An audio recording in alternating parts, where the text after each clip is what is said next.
हरे कृष्णा। श्रील नरोत्तम दास ठाकुर की जय। हम लोग चर्चा कर रहे हैं महान गौड़ीय वैष्णवाचार्य श्रील नरोत्तम दास ठाकुर जी के पावन जीवन चरित्र के ऊपर। अभी तक 5 भाग हो चुके हैं, 6ठा भाग है ये। पिछले भागों में हमने देखा कि कैसे उनका जन्म जो है बंगाल के खेतुरी ग्राम में होता है। बचपन में ही पद्मा नदी में नहाते हैं, महाप्रभु का दिव्य प्रेम प्राप्त होता है, घर छोड़कर वृंदावन जाते हैं, वहाँ पे जीवक गोस्वामी जी के सानिध्य में रहकर शिक्षा प्राप्त करते हैं, श्रील लोकनाथ गोस्वामी जी से दीक्षा लेते हैं और उसके बाद जीवक गोस्वामी उनको प्रचार के लिए बंगाल भेज देते हैं।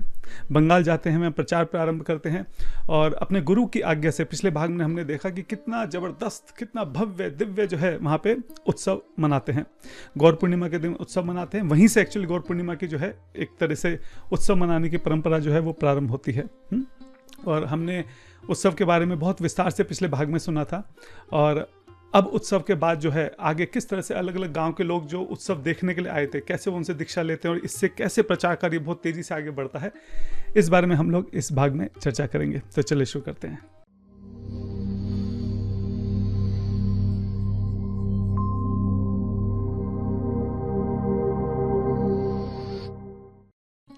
अब जैसे जैसे उत्सव जो है वो समापन की ओर बढ़ता है, सभी भक्तगण जो हैं वो विदाई मांगते हैं, विदा लेते हैं। तो जो श्रीनिवास आचार्य हैं वो भी नरोत्तम जी से कहते हैं अब मुझे भी विदा लेनी होगी। हाँ, नरोत्तम जी उनके पांव पकड़ लेते हैं, कहते हैं आपको नहीं जाने दूंगा, आप कृपया करके यहीं रुक जाए। जब आप जाने की बात करते हैं तो ऐसा लगता है कि मेरे शरीर से मेरे प्राण निकलने की बात हो रही है। श्रीनिवास आचार्य कहते हैं कि इच्छा तो मेरी भी नहीं करती आपको छोड़ के जाने की, मेरी भी इच्छा करती है कि हमेशा आपके साथ बैठूं और कृष्ण कथा करूं, लेकिन क्या करें, महाप्रभु जी का आदेश है, प्रचार करना जरूरी है। वैसे भी इतने हफ्तों से मैं यहाँ पर हूँ, वहाँ सारा प्रचार कार्य जाके देखना है कि क्या हुआ, कैसे उसको आगे बढ़ाना है। हाँ, तो विदा लेनी होगी, लेकिन हम बहुत जल्दी मिलेंगे। और एक बात और है, मैं तो जा रहा हूँ, लेकिन मेरा जो शिष्य है रामचंद्र कविराज, इसको मैं आपकी सेवा में छोड़ के जा रहा हूँ। ये आपके साथ में ही रहेगा और आप ही की सेवा करेगा। अब नरोत्तम जी श्रीनिवास आचार्य जा रहे हैं तो बहुत दुखी हैं, लेकिन रामचंद्र कविराज रुक रहे हैं, इस बात से बहुत खुश हो जाते हैं, क्योंकि रामचंद्र कविराज और नरोत्तम जी की अब तक बहुत गहरी दोस्ती हो चुकी थी इस उत्सव के दौरान। हमने पिछले भाग में चर्चा की थी कि कैसे उत्सव से पहले वो दोनों मिले थे आपस में, गोविंद कविराज जी के घर पे पहली बार दोनों ने आपस में एक दूसरे को देखा था। दोनों की तरफ कैसे बहुत ज़्यादा एक दूसरे की तरफ आकर्षण जो है दोनों को महसूस हुआ था। क्यों? क्योंकि वो दोनों एक्चुअली में भी जो गोलोक वृंदावन धाम है वहाँ पे भी दोनों बहुत प्रिय सखी हैं, एक दूसरे के बहुत बेस्ट फ्रेंड हैं। तो यहाँ पे भी भौतिक जगत में भी, हालांकि उन्होंने अवतार लिया, लेकिन तब भी एक दूसरे की तरफ वो आकर्षण जो है वो महसूस हो रहा है। हाँ, ये दोनों एक दूसरे के बहुत प्राण स्वरूप बन जाते हैं, आगे जाके हम देखेंगे इस विषय में। तो रामचंद्र कविराज जी जो है यहीं पर रुक जाते हैं और नरोत्तम जी जो है फिर आगे जो है प्रचार कार्य प्रारंभ करते हैं। अभी जो इतना बड़ा उत्सव हुआ था, उससे क्या हुआ था कि आसपास के बहुत सारे गाँव के लोग जो हैं उन्होंने आके इस उत्सव को जो है अटेंड किया था। तो वापिस जाके अपने गांव में वो इस बारे में बता रहे थे सब जगह कि ऐसा उत्सव है, नरोत्तम जी ऐसे हैं, ऐसे ऐसे वैष्णव आए, ऐसे ऐसे कथा हुई, ऐसे ऐसे कीर्तन हुआ, ये हुआ। तो उससे आसपास के दूर दूर के भी जो गांव वाले थे वो बहुत प्रभावित हो रहे थे। कई लोग आके तो खेतरू में रहना शुरू कर दिया था। खेतरू में बताते कि रहने की जगह नहीं बच रही थी। कई बार ऐसा होता है ना, हमारे यहाँ पे वृंदावन में भी ऐसा होता है कि बहुत सारे लोग वृंदावन जाके रहना शुरू कर रहे हैं आजकल। तो वृंदावन के जो प्रॉपर्टी के रेट हैं वो हाई हो गए हैं, तो खेतरू में भी शायद कुछ ऐसे ही हुआ होगा। हालांकि प्रॉपर्टी वाली बात मैंने कहीं पढ़ी नहीं, लेकिन हाँ ये जरूर पढ़ा कि बहुत दूर दूर से जो गांव के लोग हैं उन्होंने भी आके खेतरू में रहना प्रारंभ कर दिया। क्यों? ताकि नरोत्तम जी के दर्शन कर सकें, उनकी कथा सुन सकें, और उनसे जो है दीक्षा लेनी शुरू कर दी। अब इसका परिणाम क्या हुआ? जो उनके गाँव के ब्राह्मण लोग थे उनको ईर्ष्या होने लगी कि अरे हम यहाँ बैठे हैं ब्राह्मण देवता, हमसे लो ना दीक्षा, मतलब हमको छोड़ के तुम उस दूसरे गांव के शूद्र से जाकर दीक्षा ले रहे हो। तो बहुत ज्यादा ईर्ष्या द्वेष की भावना से जो है ये ब्राह्मण जो है इनका जो हृदय है वो पूरा ईर्ष्या और द्वेष से भरने लगा नरोत्तम जी के खिलाफ। और धीरे धीरे इनके आपस में गुट बनने लगे। इस तरह से बहुत सारी प्रॉब्लम जो है वहाँ पे शुरू हो गई। अब एक बार की बात है, एक गांव के बहुत बड़े ब्राह्मण थे जिनका नाम था शिवानंद पंडित। बहुत काफ़ी बड़े ब्राह्मण थे, बहुत अमीर परिवार से थे। उनके 2 पुत्र थे, हरिराम और कृष्णराम। और ये दोनों पुत्र जो हैं ये गंगा नदी पार करके खेतुरी ग्राम में आते हैं। कुछ बकरी साथ में लाए थे, बलि देनी थी, देवी माता के उपासक थे। तो जब ये खेतुरी में आते हैं तो यहाँ पे खेतुरी में आते हैं तो उनको दिखता है कि नरोत्तम दास जी जो है वो बैठ के कथा कर रहे हैं। तो दोनों आपस में बात करते हैं, अरे भैया देखो ये वही है नरोत्तम, हाँ लगता है वही नरोत्तम है जिनके बारे में हम सुनते हैं। हाँ, दूसरा बोलता है अरे उधर मत देखो, ध्यान नहीं, पिताजी ने क्या बोला है, उनके पास नहीं जाना है, उनकी तरफ नहीं देखना है, उनसे कोई बात नहीं करनी है। तो दूसरा बोलता है, अरे भैया तो क्या हम कोई बच्चे थोड़ी ना हैं, पिताजी तो आज भी हमको बच्चे की तरह ट्रीट करते हैं। हाँ? हम भी बड़े हो गए हैं, हमने भी शास्त्र पढ़े हैं, ऐसे थोड़ी ना हम किसी की बातों में ऐसे ही आ जाएंगे। चलो जरा चल के देखें तो सही कि ऐसा क्या बोल रहे हैं। और मैं पहले ही बता रहा हूँ, अगर कुछ ऐसी वैसी बात बोली तो मैं यहीं पे इनसे साक्षात करके यहीं पे इनको जो है डिफीट कर दूंगा। तो दोनों भाई जो हैं वहाँ जाके जरा खड़े होते हैं, देखते हैं कि क्या चल रहा है। और इतनी देर में हमारे नरोत्तम जी को भी पता लग जाता है कि कैसे शिवानंद पंडित जी के दोनों पुत्र हैं, इस गांव में आए हैं, बलि देने आए हैं। हाँ, तो नरोत्तम जी भी अपनी जो कथा है उसको भी उसी तरफ मोड़ देते हैं और वो भी बताना शुरू कर देते हैं कि किस तरीके से कलयुग में बलि देना जो है वो वर्जित है। बलि देना है वो तो साफ साफ मर्डर है, खून है, हत्या है। हाँ? और इसका पाप मिलेगा, और इसके पाप के लिए फिर भागवतम के वर्सेस बताना शुरू करते हैं कि किस किस योनियों में भटकना पड़ेगा, किस किस ग्रह में कैसे कैसे इनको यातनाएं दी जाएंगी जो इस कलयुग में जो है जानवर की बलि देते हैं। अभी दोनों जो है सुन के घबरा जाते हैं कि ऐसा क्या, हम इतना ज़्यादा गलत कर रहे हैं क्या? लेकिन हमारे पिताजी तो हमको ऐसा बताया करते थे। अरे बताते थे वो हैं, लेकिन वो इस युग में नहीं है। हाँ, वो पिछले युगों की बात है। पिछले युग में जब किसी जानवर की बलि दी जाती थी तो ब्राह्मणों में इतनी शक्ति होती थी कि उसको जो है उच्च योनि में जो है एक तरह से शिफ्ट कर दिया जाता था। अगर घोड़ा है, घोड़े की हरी भत जो है बलि दी, या बकरी की या किसी की भी बलि दी, तो बलि देकर उसको मनुष्य योनि में जो शिफ्ट कर देते। इतनी ब्राह्मणों की जो है ताकत हुआ करती थी, इतनी वैदिक यज्ञों की, वैदिक मंत्रों की जो है ताकत हुआ करती थी। मतलब वैदिक मंत्रों में तो अभी भी ताकत है, लेकिन ब्राह्मणों में वो शुद्धता नहीं है कि उन मंत्रों को सही रूप से, शुद्ध रूप से जो है उनका उच्चारण कर सकें। तो ये सारी बात जब ये दोनों ब्राह्मण बालक सुनते हैं तो ये तो घबरा जाते हैं। कथा खत्म होती है, कथा खत्म होने के बाद नरोत्तम जी के पास जाते हैं, उनको पूरी बात बताते हैं। तो नरोत्तम जी से यहाँ पे उनकी काफ़ी चर्चा होती है इस विषय में, शास्त्रों की, क्योंकि ये दोनों भी बहुत पढ़े लिखे थे, पंडित थे भी, विद्वान थे। तो काफ़ी देर चर्चा होती है। चर्चा होने के बाद ये दोनों समझ जाते हैं कि नरोत्तम जी के बारे में हमने जो सुना था सच में ऐसा नहीं है, सच में ये बहुत बड़े विद्वान हैं, सच में बहुत बड़े भक्त हैं, वैष्णव हैं। तो ये नरोत्तम जी से प्रार्थना करते हैं कि हम कुछ दिन आपके पास ही रुक सकते हैं क्या? नरोत्तम जी कहते हैं लेकिन आपके पिताजी को जो है दिक्कत होगी इस बारे में। वो कहते हैं नहीं कोई बात नहीं, हमारी बहुत इच्छा है, हम यहाँ से आपके पास रुके और हम थोड़ा सा आपसे शास्त्रों को सही से समझना चाहते हैं, थोड़ा सा आपकी सेवा करना चाहते हैं। नरोत्तम जी कहते हैं ठीक है, अगर यही आपकी इच्छा है तो यही सही। तो ये ब्राह्मण पुत्र जो हैं दोनों, ये नरोत्तम जी के पास रुक जाते हैं, उन्हीं की सेवा करने लगते हैं, उन्हीं से शास्त्र सुनते हैं। अच्छा, उधर से पिताजी परेशान कि अरे मेरे दोनों लड़के गए थे, आए नहीं। नौकरों को दौड़ाते हैं फटाफट, नौकर आते हैं, देख के वापस जाके बताते हैं। पिताजी और ज़्यादा गुस्से में आ जाते हैं कि अरे मेरे ब्राह्मण पुत्र, उस शूद्र नरोत्तम, उसकी हिम्मत कैसे हो गई मेरे पुत्रों को अपने पास रोकने की। हाँ, अपने मंत्रियों को भेजते हैं, जाओ जाके लेके आओ मेरे दोनों पुत्रों को। फिर से मंत्री जाते हैं, फिर से वो दोनों लौटा देते हैं, फिर से वो पिताजी भेजते हैं। इसमें 8-10 दिन बीत जाते हैं और 8-10 दिन तक जो है इन दोनों को नरोत्तम जी का संग प्राप्त होता है। नरोत्तम जी की विनम्रता देखते हैं, हाँ, उनका कौशल देखते हैं, बुद्धि कौशल देखते हैं, ज्ञान कौशल देखते हैं, हाँ, उनकी ह्यूमिलिटी देखते हैं, उनका प्रेम देखते हैं। ये दोनों जो हैं उनके प्रेम में पागल हो जाते हैं। हाँ, और जब जाने की बात होती है तो जाने से पहले हाथ जोड़ के उनके पैरों में गिर के बोलते हैं कृपया करके आप हमको दीक्षा दे दीजिए, आप हमको अपना लीजिए। तो नरोत्तम जो है उन दोनों को दीक्षा दे देते हैं। अभी जब दोनों ब्राह्मण पुत्र जो हैं वापस लौट के जाते हैं अपने घर पे, तब पिताजी को गुस्सा आता है, मैंने तुम्हें किस काम से भेजा था और तुम क्या करने लगे? तुम वहाँ पे शूद्र से बात करने लगे, उसके वहाँ पे कुटिया में रहने लगे। तो दोनों बोलते हैं पिताजी, आप जिनको शूद्र बोल रहे हैं, आप जानते हैं वो कौन है? वो कितने बड़े महान वैष्णव हैं जिनको आप शूद्र करके बोल रहे हैं। पिताजी हैरान कि अच्छा, अब उनकी तरफदारी हमारे से कर रहे हो? हाँ, तुमको मैंने बलि देने के लिए भेजा था 2 बकरियों की, वो कहाँ है? तो फिर ये दोनों बताते अरे पिताजी, कलयुग में बलि देना तो जो अपराध है, ये हत्या है, निर्मम हत्या है, इसका पाप भोगना पड़ेगा। पिताजी की आंखें फटी की फटी रह जाती हैं कि क्या हो गया मेरे पुत्रों को। अच्छा, पिताजी जो थे वो भी इतने बड़े ब्राह्मण थे, पंडित थे। तो इन दोनों की आपस में जो है वहाँ पे चर्चा होती है, बहस होती है। उसके बाद ये दोनों एक के बाद एक जो भी पिताजी बोलते हैं उसकी बात का जवाब देते हैं। पिताजी समझ जाते हैं दोनों पुत्र जो हैं हाथ से निकल चुके हैं, अब कुछ नहीं हो सकता। अच्छा, ये बात जो है आसपास भी गांव के लोगों को पता चलती है कि अरे तुमको पता है शिवानंद पंडित, उनके दोनों पुत्रों ने नरोत्तम जी से दीक्षा ले ली। अच्छा हाँ, आसपास सारे लोग आपस में बात कर रहे हैं। कई सारे लोग जाते हैं, फिर से नरोत्तम जी के पास जाते हैं, उनको कथा सुनने के लिए, उनसे दीक्षा लेते हैं। अच्छा, एक बार क्या हो रहा था, ये दोनों पुत्र जो थे, हरि राम और कृष्ण राम जिनके बारे में हम बात कर रहे हैं, ये वहीं से जा रहे थे। तो एक दूसरे गांव में एक बहुत बड़े वहाँ के विद्वान पंडित रहा करते थे जिनका नाम था गंगा नारायण चक्रवर्ती। ये कोई ऐसे वैसे पंडित नहीं थे, इनकी ख्याति दूर दूर तक फैली हुई थी। मतलब ये बात ही संस्कृत में करते थे, हिंदी में बात ही नहीं करा करते थे। इतने बड़े विद्वान पंडित थे, बहुत शुद्ध थे, बहुत अच्छे ब्राह्मण थे।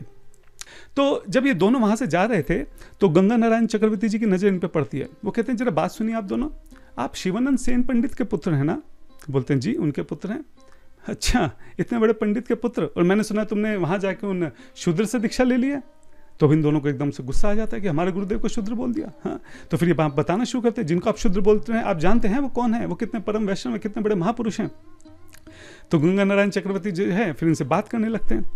बात करते करते करते करते ये दोनों जो हैं नरोत्तम दास ठाकुर जी का जो गुणगान करते हैं, घंटों घंटों घंटों घंटों, आधी रात हो जाती है। गंगा नारायण चक्रवर्ती दोनों इनकी तरफ देख रहे हैं ध्यान से। हाँ, ये भी इतने बड़े पंडित थे। बात यहाँ पे पंडिताई की नहीं है, बात यहाँ पे ज्ञान की नहीं है। यहाँ पे गंगा नारायण चक्रवर्ती की ध्यान इस तरफ जाता है कि इन दोनों को अपने गुरु से कितना प्रेम है, कैसे ये उनकी बात करते करते थक नहीं रहे हैं, घंटों घंटों तक उनका गुणगान कर रहे हैं। इनकी आंखें जो हैं वो अपने गुरु का स्मरण करने से ही कैसे सजल होती जा रही हैं। इतना प्रेम तो मैंने कभी किसी के लिए किसी के अंदर नहीं देखा। अरे मुझे खुद अपनी पुत्री से इतना प्रेम नहीं है जितना प्रेम मैं इनकी आंखों में इनके गुरु के लिए देख रहा हूँ। जरूर नरोत्तम दास जी में कुछ तो बात रही होगी कि 10 दिन में इन 2 ब्राह्मण पुत्रों को अपना ऐसे दीवाना बना दिया उन्होंने।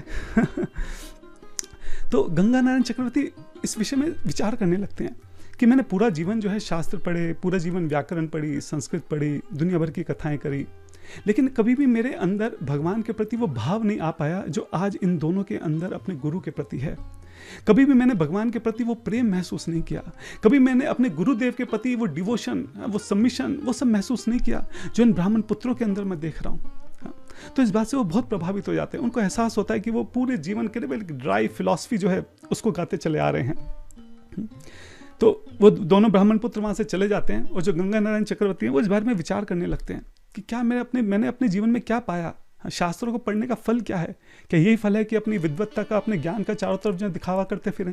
हाँ, ये विचार करते करते वो सो जाते हैं। उनके सपने में जो है नरोत्तम दास ठाकुर आते हैं।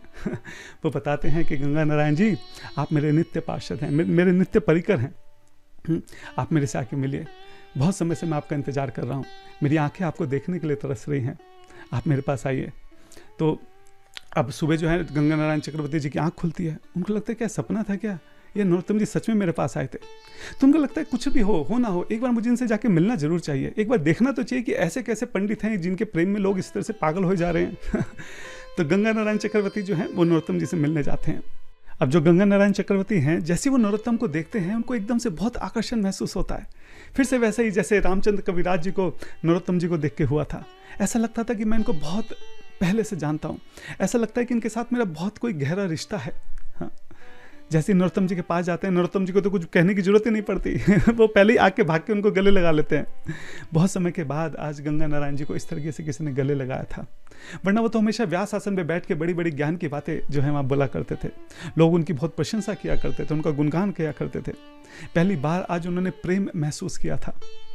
तब गंगा नारायण चक्रवर्ती जी विचार करते हैं कि मुझे कुछ दिन नरोत्तम जी के पास ही रुक जाना चाहिए। क्यों ना यहीं रुककर मैं इनकी कथा सुनूं, क्यों ना यहीं रुककर मैं इनके ऊपर, इनके साथ शास्त्रों में जो है चर्चा करूं, शास्त्रों के ऊपर। हाँ, यह विचार कर जो गंगा नारायण चक्रवर्ती हैं वो नरोत्तम जी के पास रुक जाते हैं।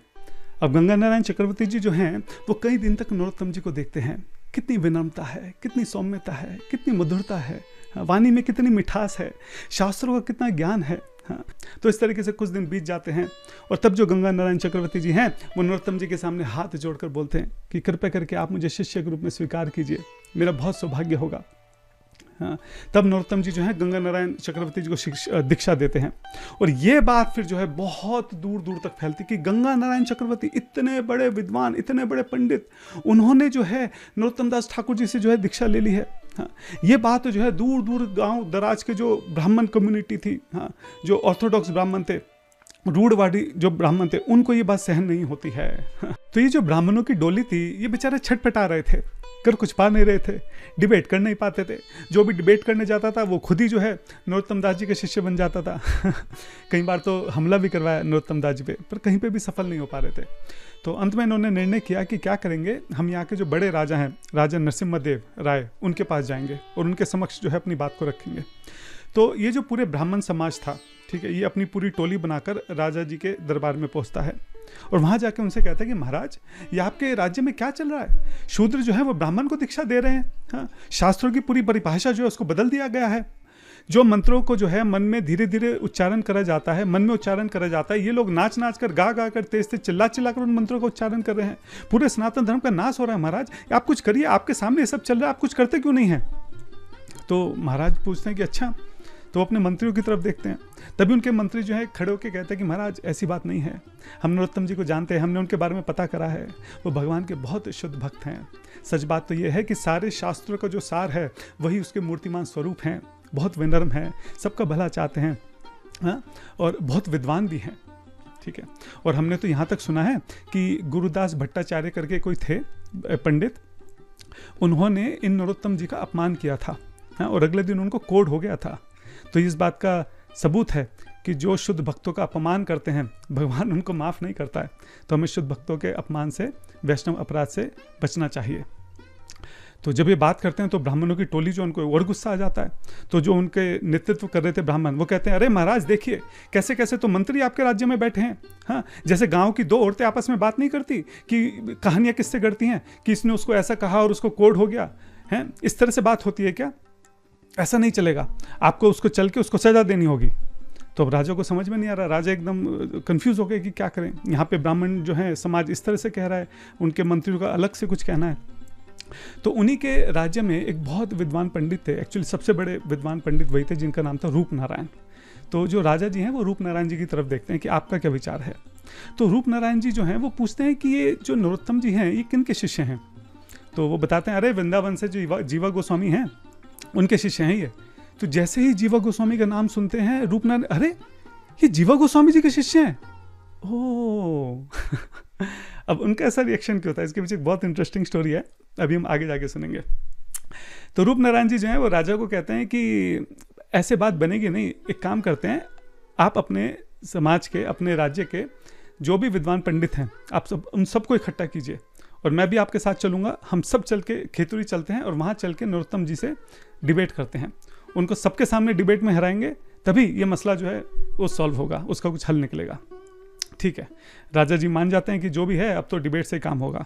तो सारे उन पंडितों की टोली में भी जो भी विद्वान पंडित है और भी जहाँ जाते हैं उन सबको एक साथ इकट्ठा किया जाता है और रूप नारायण जी स्वयं जो है उस टोली में साथ में चलते हैं और ये पूरा काफिला जो है पूरे हाथे के साथ, बैंड गाजे बाजे के साथ जो है खेतुरी की तरफ बढ़ना शुरू हो जाता है कि नरोत्तम जी को जाके डिबेट में हराना है। और इन लोगों के खेतुरी पहुंचने से पहले ये खबर जो है खेतुरी पहुंच जाती है कि ऐसे राजा नरसिम्हदेव का एक काफिला, विद्वान पंडितों का एक काफिला जो है वो खेतुरी की तरफ बढ़ रहा है और नरोत्तम दास जी से डिबेट करने के लिए आ रहे हैं, ये जो पंडित लोग आ रहे हैं।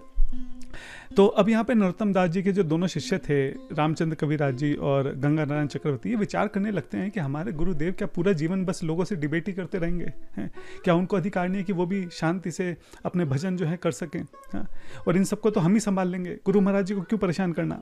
तो दोनों सोचते हैं कि हाँ बात तो सही है, लेकिन क्या करें, वो डिबेट तो वो नरोत्तम जी से करना चाहते हैं। तो यहाँ पे जो गंगा नारायण चक्रवर्ती उनको एक आइडिया आता है, कहते काम करते हैं हम ना खेतुरी के बाहर जाके 2 दुकान लगाते हैं तो दोनों खेतुरी के बाहर जाके छोटी सी दोनों एक दुकान खोल के बैठ जाते हैं। गंगा नारायण चक्रवर्ती जो है ये तो पॉट की दुकान, ये जो मिट्टी के घड़े वगैरह होते हैं इसकी दुकान खोल लेते हैं और जो रामचंद्र कविराज जी हैं वो पान की दुकान खोल लेते हैं, थोड़ा सा भेष वगैरह बदल लेते हैं, नकली मूछे कपड़े पगड़े वगैरह बांध के वहाँ पे बैठ जाते हैं कि ये काफिला यहीं से जाएगा, यहीं पे इनको पकड़ लेंगे कुछ ना कुछ बात तो होगी। अच्छा, ये काफिला जब खेतुरी की सीमा तक पहुंचता है तो यहाँ पे वो अपना कैंप डालते हैं थोड़ा सा विश्राम करने के लिए। तो जो ब्राह्मण लोग आते हैं, आसपास देखते हैं, दुकानों पे बात करते हैं, तो उसमें से कुछ ब्राह्मण जो हैं गंगा नारायण जी की दुकान पर आते हैं घड़ा खरीदने के लिए। तो वो दाम पूछते हैं, ये संस्कृत में जो है जवाब देते हैं। तो वो सोचते हैं अरे ये दुकान वाला ये संस्कृत में जवाब दे रहा है फिर उनको लगता है कि कई बार क्या होता है, लोग छोटे मोटे good morning, goodbye, hello, hi ये सब वर्ड सीख लेते हैं छोटे मोटे। तो अपनी विद्वत्ता दिखाने के लिए वो पंडित भी थोड़ा संस्कृत में बोलते हैं, थोड़ा बार्गेनिंग करते हैं, इधर उधर की बात करते हैं और फिर ये भी संस्कृत में ही जवाब देते हैं। तब उनको लगता है ये क्या, हाँ? और फिर वो बात होते होते होते होते डिबेट पे उतर आती है। ये जो पंडित लोग हैं ये वेदों के मंत्र बोलना शुरू कर देते हैं। गंगा नारायण चक्रवर्ती इन्हीं वेदों के जो मंत्र ये जो बोल रहे थे इन्हीं का जो है इसके ऊपर टीका करनी शुरू कर देते हैं, इनका जो अर्थ समझाना शुरू कर देते हैं और फिर वहाँ पे डिबेट हो जाती है और जो गंगा नारायण चक्रवर्ती बुरी तरीके से इन पंडितों को जो है वहाँ पे हरा देते हैं। ठीक है, ये भागे भागे अपने कैंप पे जाते हैं। यही चीज़ जो है रामचंद्र कविराज जी के दुकान पे भी होती है, वहाँ पे भी सीता पंडित आते हैं, वहाँ पे डिबेट होते हैं, ये भी आते हैं। तो दोनों वापस जाके जो इनके वरिष्ठ भक्त हैं, वरिष्ठ पंडित जी हैं उनके कैंप के, उनको जाके बताते हैं कि ऐसा ऐसा हुआ हमारे साथ, ऐसे ऐसे लोग हैं, ये तो दुकान वाले, अरे तो ये भी संस्कृत बोल रहे हैं, अरे तो ये भी इतने विद्वान हैं, कैसे हम बात करेंगे। तो जो उनके वरिष्ठ पंडित थे, उनके विद्वान थे, उनको लगता है कि तुम मूर्ख हो क्या है, कलयुग का प्रभाव आ गया तुम्हारे पर, कुछ पढ़ते नहीं हो क्या शास्त्र, अब तुम छोटे मोटे दुकान वालों से हार के हमारे पास आओगे, नाक कटवाओगे हमारे राजा जी की और हमारी भी, हैं, दिखाओ कौन है, हम चल के बात करते हैं। तो ये जो वरिष्ठ पंडित लोग हैं, वरिष्ठ विद्वान लोग हैं, ये इनकी दुकान पे आते हैं, फिर से वही कहानी होती है, फिर से इनकी आपस में वार्तालाप होती है, फिर डिबेट होती है, और डिबेट होते होते इस मुद्दे पे पहुंच जाती है कि ब्राह्मण श्रेष्ठ हैं कि वैष्णव श्रेष्ठ हैं, और फिर से जो गंगा नारायण चक्रवर्ती और जो रामचंद्र कविराज हैं, ये इन पंडितों को बहुत बुरी तरीके से वहाँ पर हराते हैं। अब इनको समझ में नहीं आता करें क्या है, ये पूछते हैं कि आप लोग हैं कौन है, आपको यहाँ पे कोई बहुत बड़े विद्वान है क्या? तो गंगा नारायण चक्रवर्ती कहते हैं, विद्वान, अरे हम तो सिंपल दुकान वाले हैं, और हम तो अपने पूरे गांव के सबसे अनपढ़ लोगों में हैं, हमारे गांव में तो एक से बढ़कर एक विद्वान पंडित लोग बैठे हुए हैं, और हम सब जो हैं नरोत्तम जी के शिष्य हैं। कह रहे हैं अच्छा। तो फिर ये पंडित भागे भागे जाते हैं, राजा जी को पूरी बात बताते हैं कि अरे यहाँ तो जो नॉर्मली सिंपल से जो बेचारे साधारण से जो दुकान वाले हैं, ये इस तरह की बात कर रहे हैं, ये इनके सामने हम लोग नहीं टिक पा रहे हैं, क्या करें? तो राजा जी रूप नारायण की तरफ देखते हैं कि भाई ये क्या बात हुई हमारे जो राज्य के विद्वान पंडित हैं, ये तो सिंपल ये जो छोटे मोटे पान वाले और घड़े वाले, इनसे बात नहीं कर पा रहे, तो नरोत्तम जी से कैसे बात करेंगे? तो जो रूप नारायण जी हैं वो भी मुस्कुराने लगते हैं, और फिर वो भी हंसने लगते हैं। फिर वो कहते हैं कि आप सब ब्राह्मण असल में मूर्ख हो, आप सिर्फ कहने के लिए ब्राह्मण हो, आपको ब्राह्मण का, आपको शास्त्रों का अर्थ नहीं पता है, उसका सार नहीं पता है। पूरे शास्त्रों का एक ही सार है कि भगवान श्री कृष्ण की अनन्य भक्ति, और जो उनके अनन्य भक्त हैं उनकी सेवा करना, और इनका आप लोगों का इससे दूर दूर तक कोई लेना देना नहीं है।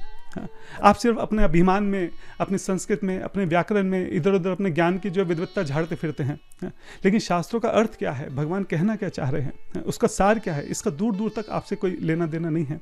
आप जिसका अपमान करने चले हैं नरोत्तम जी, आप जानते हैं वो कौन है, वो भगवान के कितने शुद्ध भक्त हैं, आप उनका अपमान करेंगे? तो पंडितों को लगता है कि अरे रूप नारायण ये तो हमारी साइड था, तो उनकी तरफ से बात कैसे कर रहे हैं तो पंडित लोग पूछते हैं कि आप हमारी टीम में, क्या आप उनकी टीम में हैं?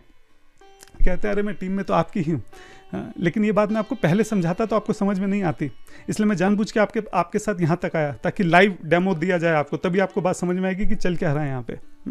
और अब मैं आपको एक राज की बात बताता हूँ। ये बहुत पुरानी बात है, जब मैं पूरे भारत में घूम घूम कर जो है अलग अलग विद्वान पंडितों के साथ शास्त्रार्थ कर रहा था और उनको हरा रहा था, उस वक्त मैं वृंदावन भी गया था, और वहाँ पे मैंने रूप सनातन के दर्शन किए थे।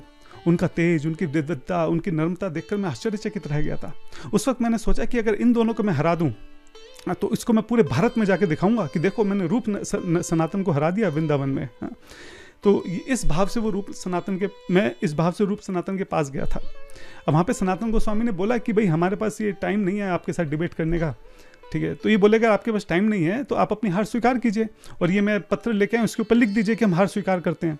तो सनातन गोस्वामी ने बोला कि दिखाइए कौन सा पत्र है आपका। तो उन्होंने पढ़ा भी नहीं उस पत्र पे क्या लिखा है, नीचे से उन्होंने सीधा साइन कर दिया कि ये लो आप लीजिए और जाइए यहाँ से, हमारा समय मत व्यर्थ कीजिए। तब रूप सनातन कहते हैं कि मैं फिर वो पत्र लेके पूरे वृंदावन में दिखा रहा था, अरे देखो जिन रूप सनातन को तुम सब लोग इतना मानते हो उनको तो मैंने डिबेट में हराया, उन्होंने हार स्वीकार किया मेरे सामने तो जब ये अपना पत्र पूरे वृंदावन में दिखाते घूम रहे थे रूप नारायण जी, तो वहाँ पे इनको जीवा गोस्वामी जी मिलते हैं। तो जीवा गोस्वामी पूछते हैं क्या हुआ, क्यों इतना उछल रहे हो? तो बताते हैं कि अरे रूप सनातन जो आपके वृंदावन के सबसे वरिष्ठ हैं, सबसे महान भक्त हैं, मैंने उनको डिबेट में हरा दिया। तो जीवा गोस्वामी ने हंसने लगते हैं कि जो तुमने उनको डिबेट में हरा दिया, हाँ ये देखो मेरे पास पत्र है, इसमें रूप सनातन जो है अपनी हार को स्वीकार करते हैं, ये उनके हस्ताक्षर हैं यहाँ पे। तो जीवा गोस्वामी देख के हंसने लगते हैं कि अरे अच्छा जरा हमसे भी बात कर लो। तो रूप नारायण बोलते हैं हाँ बिल्कुल। तो वहाँ पर उनकी फिर डिबेट शुरू होती है। तो रूप नारायण जी बताते हैं कि कई दिनों तक मेरी उनके साथ डिबेट चलती है, और जो जीवा गोस्वामी थे उन्होंने बहुत बुरी तरह से जो है मुझे वहाँ पे हराया था। तब रूप सनातन जी कहते हैं जीवा गोस्वामी ने जब मुझे हराया तब मेरा अहंकार जो है चकनाचूर हुआ था, तब मुझे समझ में आया था कि भगवान के शुद्ध भक्त जो हैं वो कैसे होते हैं। तब जीवा गोस्वामी जो है मेरे को लेके रूप सनातन जी के पास गए थे। हाँ, मैंने सनातन गोस्वामी जी के चरणों में प्रणाम किया था, उनसे माफ़ी मांगी थी। तब सनातन गोस्वामी ने मुझे माफ़ करते हुए और गले लगाते हुए कहा था कि आने वाले समय में हमारे ही परंपरा के एक बहुत महान गौड़ीय वैष्णव आचार्य से तुम्हारी मुलाकात होगी, उनका नाम नरोत्तम होगा। तो ये जो बैक स्टोरी है ये रूप नारायण जी जो है इन पंडितों को बता रहे हैं। तो आज मैंने, रूप नारायण जी बोलते हैं, जब आज मैंने राज्य सभा में नरोत्तम जी का नाम सुना और जब मेरे को ये बताया गया कि वो जीवा गोस्वामी के शिष्य हैं, मैं तभी समझ गया था कि ये वही समय है जब सनातन गोस्वामी ने मुझे बोला था कि आगे जाके तुम्हारी मुलाकात नरोत्तम से होगी। तो आप लोग जो हैं यहाँ पे थोड़ा सा डेमो देख ही चुके हैं। नरोत्तम जी को हराने का जो विचार मन में लिए घूम रहे हैं उसको त्याग दिए, और यहाँ से अगर और बेइज्जती नहीं करानी है और अपमानित नहीं होना है तो मैं तो कहता हूँ यहीं से वापस लौट जाइए। अब जो सारे ब्राह्मण पंडित है वो बेचारे सोच में पड़ गए। मतलब उन सबके जो लीडर थे रूप नारायण, जब वही ऐसे बोल रहे हैं, उन्होंने पूरी बात खोल के रख दी कि वो खुद ही हार चुके हैं जीवा गोस्वामी से, और वो खुद ही कह रहे हैं कि कुछ नहीं हो पाएगा, और वो तो यहाँ पे दुकान वालों से हार गए, तो किससे क्या जाके बात करेंगे। तो राजा जी भी कोई सारी बात, राजा जी के सामने सारी बात हो रही थी। अब फिर वहीं पे कैंप डालते हैं। अब सब लोग कंफ्यूज कि अब क्या करें, ये बात भी खेतड़ी तक पहुंच चुकी है कि हम लोग उनको हराने के लिए आ रहे हैं, आगे जाएंगे तो बेइज्जती होगी, पीछे जाएंगे तो भी बेइज्जती होगी, क्योंकि वो समझ जाएंगे कि इस तरीके से वापस लौट गए डर के। तो यहाँ पे पंडित वगैरह जी जो थे बहुत कंफ्यूज थे, समझ नहीं आ रहा था क्या करना है। आगे बढ़ने के बाद मन से त्याग देते हैं, रात को वहीं पे सोते हैं। जब सोते हैं तो वो जो पंडित लोग थे, उनके जो भी लीडर थे, उनके सपने में रात को दुर्गा माता आती हैं, और दुर्गा माता जो है वो भी उनके अच्छे से डांट लगाती हैं कि तुम क्या कर रहे हो, तुम जो मेरे ईश्वर हैं भगवान श्री कृष्ण, उनके अनन्य भक्त, तुम उनका अपमान करना चाहते हो, तुम उनका अपमान करते हो, करने चले हो, तुम्हें क्या लगता है कि मैं इससे बहुत प्रसन्न होंगी। हाँ, तो वो भी उनसे बोलते हैं कि उन नरोत्तम दास जी जो हैं भगवान के बहुत शुद्ध भक्त हैं, उनका अपमान करने का, उनको नीचा दिखाने का, उनको डिफीट करने का, जितने भी विचार तुम्हारे मन में आ रहे हैं ये तुम्हारा ही सर्वनाश कर देंगे। तो मेरी बात मानो, यहाँ से वापस लौट जाओ। तो अगले दिन सुबह उठ के यही ब्राह्मण लोग विचार करते हैं कि ठीक है हम वापस लौट जाएंगे, लेकिन लौटने से पहले एक बार खेतड़ी तो जरूर जाएंगे। क्यों जाएंगे? नरोत्तम जी से क्षमा मांगने के लिए, हाँ, उनसे माफ़ी मांगने के लिए, उनसे उनके चरणों में गिरकर उनसे माफ़ी मांगेंगे और उनसे प्रार्थना करेंगे कि वो हमको अपने गुरु, अपने शिष्य के रूप में जो है स्वीकार करें। हाँ, हम उनको अपने गुरु के रूप में स्वीकार करना चाहते हैं। तो इस विचार से ये सब जो है अब खेतड़ी के अंदर जा रहे हैं। मीनवाइल नरोत्तम जी को पूरी बात पता लग गई है। गंगा नारायण जी ने, रामचंद्र कविराज, इन दोनों ने जाके नरोत्तम जी को पूरी बात बताई थी। तो नरोत्तम जी खूब खिलखिलाकर हंसे थे जब उनको पता लगा था कि उनके दोनों शिष्यों ने ऐसे ड्रामा करा, ऐसे भेष बदल कर अपनी दुकान खोली और कैसे सारे ब्राह्मणों को जो है वहाँ पर हरा दिया। ठीक है, तो अब जो रूप नारायण और सारे ब्राह्मण हैं ये खेतड़ी में जाते हैं, वहाँ पे जो मंदिर है वहाँ जाते हैं। यहाँ पे नरोत्तम जी जो हैं फिर से रामचंद्र कविराज और गंगा नारायण जी को भेजते हैं कि जाइए आप उनका स्वागत कीजिए। तो जाते हैं, सब लोगों का स्वागत करते हैं। सब लोग देख के आश्चर्यचकित रहते हैं कि अरे आप तो वही हैं जिन्होंने बाहर दुकान खोली थी, आप यहाँ पे क्या कर रहे हैं। मीनवाइल वहीं पे जो है नरोत्तम जी भी आ जाते हैं। तब नरोत्तम जी बताते हैं कि ये दोनों मेरे ही शिष्य हैं। तो सब खिलखिलाकर हंसने लगते हैं और ब्राह्मण बोलते हैं कि हमारा सौभाग्य है कि आपके शिष्यों से हमने हार का मुंह जो है आपके शिष्यों से देखा, ये भी हमारा सौभाग्य है। तब वहाँ पे जो रूप नारायण जी थे वो नरोत्तम जी से कहते हैं कि मैं रूप सनातन जी से पहले मिला था। पूरी बात बताते हैं कैसे मैं उनसे मिला था, कैसे डिबेट मैंने कागज पर उनके हस्ताक्षर कराए, फिर मैं जीवा गोस्वामी से हारा था। तो जैसे रूप सनातन का नाम सुनते हैं नरोत्तम जी वो एकदम विभोर हो जाते हैं। हाँ, उनकी आंखें जो है सजल हो जाती हैं। कहते हैं कि आपने रूप सनातन के दर्शन करे, मैं उनके कभी दर्शन नहीं कर पाया। हाँ, तो यहाँ पे जो रूप नारायण है वो कहते हैं कि मैंने तो केवल दर्शन करे हैं, आपने तो उनकी शिक्षाओं को अंगीकार किया है, उनकी शिक्षाओं का पालन किया है। उन्होंने ये भी मुझे कहा था कि जब मैं आपसे मिलूंगा तो आप मुझे अपने शिष्य के रूप में स्वीकार करेंगे। तो आप मेरे पर कृपा करें और मुझे अपने शिष्य के रूप में स्वीकार करें। तब नरोत्तम जी जो हैं ये रूप नारायण और जितने भी पंडित आए थे उस गाँव के, इन सबको जो है अपने शिष्य के रूप में, और उस राजा को भी जो नरसिम्ह देव राजा जी थे, इन सबको जो है अपने शिष्य के रूप में स्वीकार कर लेते हैं। अब कुछ दिन बाद जो है नरोत्तम जी को एक और पत्र मिलता है। पत्र कहाँ से था? पास में ये गांव था गादिरहाट करके, उनके राजा थे राघवेंद्र राय, उनकी तरफ से पत्र था। तो वो नरोत्तम जी के श्री चरणों में प्रणाम करते हैं, उनको बताते हैं कि मैं ऐसे ऐसे यहाँ का राजा हूँ, मेरे अंदर जो है इतने प्रांत आते हैं, ये सब चीज़ें हैं। और फिर वो कहते हैं कि उनका एक ही पुत्र है जिसका नाम चांद राय है और उसको ब्रह्म राक्षस ने पकड़ लिया है। हाँ, और उनके जो पुत्र है उसका जीवन संकट में है। मैंने यहाँ पे जितने भी पंडितों से बात की, सबका यही कहना है कि केवल नरोत्तम दास जी जो हैं इस ब्रह्म राक्षस को हटा सकते हैं और आपके पुत्र की रक्षा कर सकते हैं। मैं आपके चरणों में विनती करता हूँ, आप कृपया करके मेरे गांव आइए और मेरे पुत्र की रक्षा कीजिए। तो यहाँ पे जो नरोत्तम जी हैं वो पूछते हैं गंगा नारायण से कि चांद राय नाम बड़ा सुना सुना सा लग रहा है, आप कौन है ये? तो गंगा नारायण कहते हैं, हंसने लगते हैं, कह रहे अरे वही चांद राय हैं ये जिनका नाम दूर दूर तक फैला हुआ है। क्यों फैला हुआ है नाम? क्योंकि कोई ऐसा गलत काम नहीं है जो उन्होंने ना करा हो। जगाई मगाई का ही स्वरूप है ये, लोगों को लूटना, मारना, स्त्रियों के साथ दुर्व्यवहार करना, कौन सा ऐसा बुरा काम है जो इस व्यक्ति ने ना करा हो। हाँ, वही चांद राय हैं ये। तो नरोत्तम जी विचार करते हैं, तो क्या हमें सच में जाके इनकी रक्षा करनी चाहिए? तो गंगा नारायण कहते हैं, ये आप देखिए, हम तो आपके सेवक हैं, आप कहेंगे तो आपके पीछे पीछे जहाँ कहेंगे चल देंगे। तो नरोत्तम जी विचार करते हैं, आंख बंद करके चैतन्य महाप्रभु का स्मरण करते हैं। चैतन्य महाप्रभु जो है दर्शन देकर बोलते हैं, आप सोचिए क्या कनेक्शन है चैतन्य महाप्रभु के साथ। मतलब कभी भी कहीं भी कुछ भी क्वेश्चन हो, कुछ भी डाउट हो, तो सीधा महाप्रभु का स्मरण होता है, महाप्रभु जी सीधा जो है आगे का मार्गदर्शन करते हैं। कन्फ्यूजन का कोई स्कोप ही नहीं है यहाँ पे। तो महाप्रभु जी कहते हैं कि नरोत्तम जी, आपका तो अवतार ही जो है वो पतित लोगों के उद्धार के लिए हुआ है। आप जाइए और इस चांद्र का उद्धार कीजिए। तो नरोत्तम जी फिर कहते हैं गंगा नारायण को, रामचंद्र कविराज को, कि चलिए यहाँ पे चलना है और देखते हैं कि क्या माजरा है। तो नरोत्तम जी और इनके दोनों शिष्य और भी कुछ शिष्यों के साथ जो है ये इनके गांव जाते हैं, गादिर हट जो गांव करके है। तो जैसे गांव में पता चलता है कि स्वयं नरोत्तम ठाकुर जी आ रहे हैं, हाँ, पूरे गांव में बात फैल जाती है। सब लोग जो है बहुत भव्य तरीके से उनका स्वागत करते हैं, पूरे गांव को अच्छे से सजाया जाता है, सारे गांव वाले आकर उनके दर्शन के लिए इकट्ठे हो जाते हैं। नरोत्तम जी की खूब आरती होती है, उनके ऊपर फूल वर्षा होती है, उनके चरण वंदना होती है, और बहुत सम्मान के साथ नरोत्तम जी और उनके सभी शिष्यों का जो है गाँव में स्वागत होता है। उसके बाद नरोत्तम जी जो ये चांद्रा है इनके पास जाते हैं और उनसे पूछते हैं कि कौन हो तुम। असल में वो जो ब्रह्म राक्षस है उससे बात कर रहे हैं नरोत्तम जी, यहाँ पे पूछते हैं कौन हो तुम। तो ब्रह्म राक्षस जो है, अब ब्रह्म राक्षस जो है जैसे ही वो नरोत्तम जी के दर्शन करता है उसका हृदय पिघल जाता है। ब्रह्म राक्षस का सोचिए हृदय पिघल गया नरोत्तम जी का तेज देखकर, उनके पावन दर्शन कर कर। तो ब्रह्म राक्षस जो है वो भी बहुत विनम्रता से बोलना शुरू कर देता है कि मैं ऐसे ऐसे पिछले जन्म में मैं भी बहुत बड़ा डाकू था, मैंने भी ऐसे ऐसे इतने गलत काम करे हैं, मैं भूत योनि में भटक रहा था। जब मैंने देखा कि ये जो चांद्र है ये तो बिल्कुल मेरे जैसा है, ये भी इस तरह के पाप कर्म करता है, तो मैंने इसके शरीर को धारण कर लिया।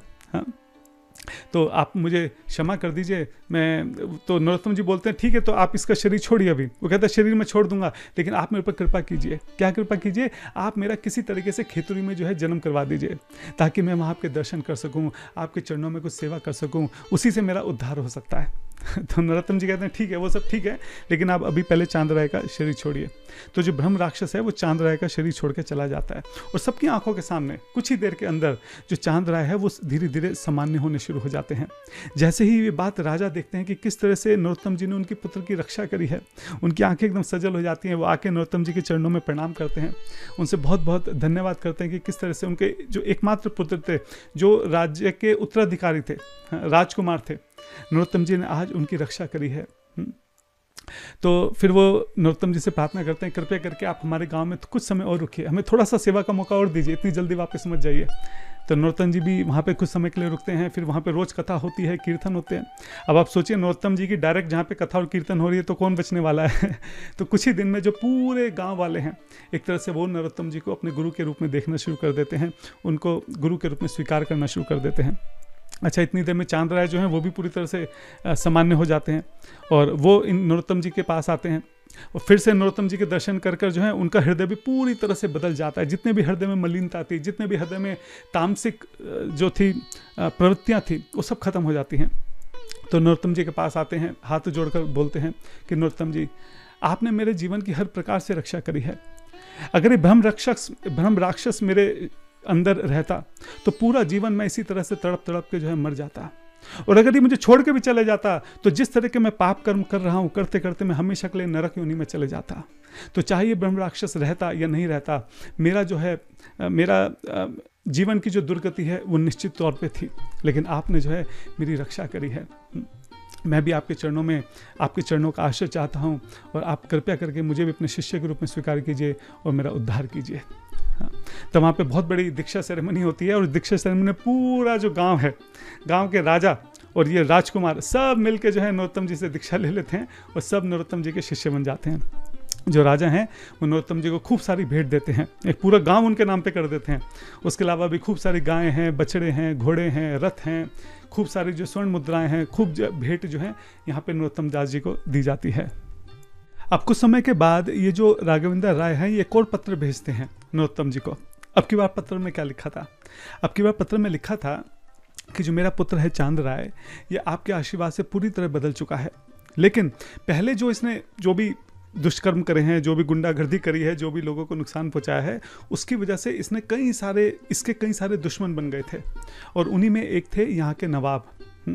तो जब नवाब को पता लगा कि चांद राय ने जो है नरोत्तम की दीक्षा ले ली है, अब तो वैष्णव पद पे चल चुका है, अब तो इस तरह के सारे दुष्कर्म जो है उसने छोड़ दिए हैं, अब तो बहुत विनम्र स्वभाव का बन गया है, तो इस नवाब ने सोचा यही मौका है अपना बदला लेने का। हाँ, तो उसने जो है मेरे पुत्र को, चांद राय को जो है किडनैप कर लिया, और चांद राय ने भी उसको कुछ प्रतिकार नहीं किया, वो केवल भगवान के नाम का जप करता जा रहा है। आप तो उसको सिखा के चले गए तेनाद भी सुनी चेना, तो उसने प्रतिकार करने का भी ज़्यादा प्रयास नहीं किया। अब जो नवाब है ये चाह रहा था कि हमारी तरफ से उनके पास कुछ माफ़ीनामा आए और खूब सारी सोने की अशर्फियाँ हम उनको दें ताकि वो उनके पुत्र को छोड़े। हाँ, तो इस बारे में आप कुछ कीजिए। जो नरोत्तम जी हैं वो एक बड़े जमींदार से बात करते हैं और कहते हैं कि आप जाइए जरा नवाब से बात कीजिए और प्रयास करिए कि वो चांद राय को छोड़ दे।